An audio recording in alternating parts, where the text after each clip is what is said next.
सभी को जय श्री राधे, जय श्री कृष्णा, हर हर महादेव, गौरी शंकर महादेव की जय।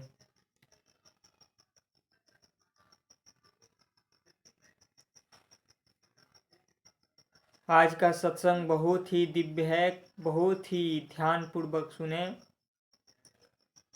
नाम जब जब अच्छा चलने लगता है तो क्या लक्षण उत्पन्न होते हैं। नाम जब हमारा अच्छी अवस्था पर पहुंच गया है, हम नाम जप में अच्छी अवस्था पर पहुंच गए हैं, नाम जप अच्छा चलने लगा है तो क्या लक्षण उत्पन्न होते हैं। देखो, जब एक व्यक्ति जब नाम जप करता है तो पहले उसका मन कितना खिन्न रहता है, कुछ भी प्रिय नहीं लगता है, लगता है कि एक मुर्दे जैसा, ना ही कोई अंदर उत्साह ना ही बाहर। जब वो सोकर उठते हैं तो एक अंदर अजीब सा उत्साह नहीं होता है। पर जब आप थोड़ा लंबे समय तक थोड़ा नाम जप किए हो, या आप नाम जप करके सो रहे हो और देखो उठने के बाद आप थोड़ा बैठकर नाम जप करो, फिर देखो आपके अंदर कितने आनंद उत्साह आता है। जितना नाम जप करोगे उतने ज्यादा उत्साह बढ़ता जाता है। नाम जप क्या हमारे अंदर एक अलग प्रभाव उत्पन्न करता है। हमें देखो संसार में कितने मुरझाए, लगता है कि कोई प्राणी नहीं, कोई जान ही नहीं, ऐसे मुरझाए हुए। जितना नाम जप करते चले जाओगे उतने ज़्यादा आनंद बढ़ते चला जाएगा, उतने ज़्यादा भगवान के नज़दीकी का अनुभव होगा, भगवान से प्रेम होने लगेगा। भगवान की सेवा करना, भगवान के विग्रह को देखना, भगवान के सामने बैठकर थोड़े बैठकर नाम जप करना, कीर्तन करना, ये सब धीरे धीरे आपके अंदर नाम जप के प्रभाव से गुण आने लगेगा। नाम में नाम ही छुपा है, यानी नाम जो है भगवान का नाम, इसमें भगवान ही छुपे हुए हैं। तो जो नाम जप करता है उसके अंदर भगवान की जो सामर्थ्य है, भगवान का बल है, भगवान का जो भी गुण है वो साधक के अंदर आने लगता है, क्योंकि वो भगवान का नाम जप कर रहा है। भगवान जो है, जो जिसका सुमिरन करता है उसी का, उसका जो गुण है उसके अंदर आने लगता है। इसलिए आप अगर निरंतर नाम जप करते हो तो आपके अंदर भगवान की लीला, भगवान की गुण प्रकट होते हैं, भगवान की दिव्यता प्रकट होने लगती है। आप एक अलौकिक बनते चले जाओगे, बहुत ही दिव्य बनते चले जाओगे। जितना ज़्यादा जो जप किया उतने ज़्यादा वो बलवान बनता है, उतने ज़्यादा उसके अंदर भगवान की सामर्थ्य आती है। उसके वाणी सिद्ध होने लगता है, उसके मुख से निकला हुआ एक एक शब्द बहुत ही प्रभावशाली हो जाता है, क्योंकि वो भगवान से जुड़ा हुआ है। भगवान यानी परमात्मा स्वयं, पूरे सृष्टि के मालिक से वो जुड़ा है। तो जो जिसका सुमिरन करता है वैसा ही बनते चला जाता है। निरंतर जो जिसमें लगा है, जिसका सुमिरन करता है, वैसा ही उसका चरित्र, वैसा ही उसका व्यवहार, वैसे उसका रहन सहन, बातें, क्योंकि उसके प्रभाव उसके अंदर आता है, उसका सामर्थ्य उसके अंदर आता है। देखो, किसी से कोई बात करो, सांसारिक बात करो, तो देखो वो सामने वाले व्यक्ति के अंदर जो भाव होगा, अगर उससे थोड़ा बैठकर बात करोगे तो वो सामने वाले व्यक्ति का भाव आपके अंदर आने लगेगा। क्यों?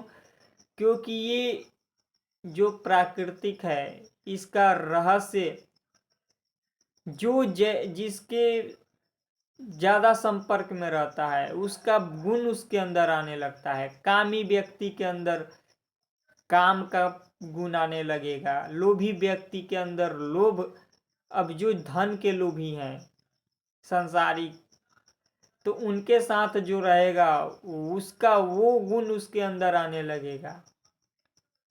जो मदिरा पीता है, मदिरा वाले के जो संगत में रहता है उसका गुण उसके अंदर, क्योंकि गुण जो है हमारे अंदर बदलाव होता है, एक ऊर्जा है, वो ऊर्जा एक जगह से दूसरे जगह ट्रांसफर होती रहती है। तो हम अगर भगवान के नज़दीक, संतों के नज़दीक रहते हैं तो उनका गुण हमारे अंदर आता है, हमें मजबूर करता है वैसा हमारे अंदर सकारात्मक बदलाव ला। कभी देखना आप, कभी अगर ऐसे जगह पर गए जहाँ भगवान का धाम है, संत हैं, तो वहाँ आप कितने भी गलत हो, आपके अंदर आएगा कि यहाँ ये कार्य नहीं करेंगे, ये गलत है, यहाँ हमें अपराध लगे। क्यों? क्योंकि वो जानता है यहाँ सकारात्मकता है, यहाँ ये सब नहीं होता है, ये यहाँ पाप है, मन वहाँ डरता है। अब वही एक शराबी के पास जाओ, शराब बैठकर पियो तो मन नहीं डरेगा, क्योंकि वहाँ वो साथ देता है, वहाँ उसका गुण उसके अंदर आ रहा है, उसको कोई बोलने वाला नहीं है, कोई कुछ कहने वाला नहीं है। तो मन जो है वो, इसीलिए जो संत के पास जाता है, सत्संग सुनता है, उसके अंदर बदलाव आता है, क्योंकि उसके अंदर की जो नकारात्मक वृत्ति है वो भय करने लगता है, डर भागने लगता है उसके अंदर से मलिनताएं। इसीलिए जो गलत आचरण करते हैं उनको संतों से नफरत। बहुत से गलत करने वाले को देखोगे कि संतों से उनका हृदय जलता है देखने से, क्योंकि वो आचरण वैसा नहीं कर सकते, वैसा नहीं बन सकते, वो अपने गलत आचरणों को नहीं छोड़ सकते, गलत आचरणों में पड़े रहते हैं, नाना प्रकार के दुख भोगते रहते हैं। पर सही आचरण करना, सही मार्ग पर चलना उनसे होता ही नहीं है, इसलिए वो संतों की निंदा करने लगते हैं। संतों को केवल देखा जाता है कि 2 रोटी मांग कर खाते हैं तो उनको भिक्षुक कहा जाता है। अरे संत जो करते हैं वो करने में कई जन्म के तब तुम्हारे लगेंगे, तब भी वैसा नहीं जो संत करके जा रहे हैं। संसारिक जीव को मार्ग देना, संसार के जीव को कैसे आगे निकालना है, कीचड़ में फंसे हुए जीव को संत अगर अपनी वाणी से, तप से ना बताएं तो संसार के जीव अपने आप में कट के मर जाए, अपने आप में जल के राख हो जाए, उनको ज्ञान ही नहीं होता है। तो संत तपस्या करते हैं, तप से जो इकट्ठा करते हैं, रूखी सूखी खा के इकट्ठा करते हैं, उससे जो उनको मिलता है वो संसार को देते हैं, और वो संसार का फिर मंगल होता है। वो बैठे बैठे अपनी वाणी से संसार का मंगल करते हैं। हम जैसा सुनते हैं, जैसा संगत करते हैं, जैसे खान पान करते हैं, वैसा हमारा जीवन, वैसा हमारा अंदर का सात्विक विचार, सात्विक आहार। अब जो मांस मदिरा का सेवन करता है गंदे, तो उसके अंदर वैसा ही दुर्गुण उत्पन्न होता है, राक्षसी प्रवृत्ति का। देखो राक्षसों को के ये भी नहीं समझ में आता है, वो किसी को मार के, किसी को काट के, क्यों? क्योंकि उनकी वृत्ति राक्षसी हो गई है। उनकी बुद्धि केवल तप करने के लिए, शक्ति हासिल करने के लिए वो थोड़ा बहुत पवित्रता रख के उस समय तप करते हैं, और जब ज्ञान शक्ति हासिल हो जाता है तो फिर वही मनमानी करने लगते हैं, क्योंकि उनकी वृत्ति ही वैसी है, उनका चरित्र ही वैसा हो गया है, उनका जीवन ही वैसा है। वो कुछ समय के लिए तो शुद्ध क्योंकि भगवान बिना पवित्रता के कुछ भी नहीं देते। तो जो राक्षसी प्रवृत्ति के होते हैं उनको भी लगता है कि अगर हम शुद्ध सात्विक से भगवान की आराधना नहीं करेंगे तो हमें भगवान प्रसन्न होके कुछ नहीं देंगे। तो जो राक्षस होते हैं वो भी कुछ समय के लिए पवित्रता धारण करते हैं और भगवान की आराधना करके फिर जो शक्ति हासिल करके देखो फिर गलत आचरण पर उतर जाते हैं। तो ये संस्कार होता है। ये धीरे धीरे धीरे धीरे नाम जप जितना ज़्यादा करते चले जाओगे उतने ज़्यादा ये आपके अंदर से बदलता चला जाएगा। भगवान के नाम जप में ही सामर्थ्य है कि आपके अंदर के विकार को, गलत भावनाओं को, गलत आदत को बदल सके। और जो पाप करते हैं उनका नाश बहुत ही दुर्गतिपूर्ण होता है, बहुत ही भयंकर होता है।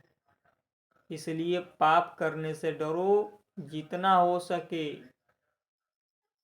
सत्य से चलो, भगवान का नाम जप करो, जितना बन सके। जितना धन है तो दूसरों को कर दो, अपने स्वार्थ के लिए, अपने पोषण के लिए, दूसरों को दुख देकर।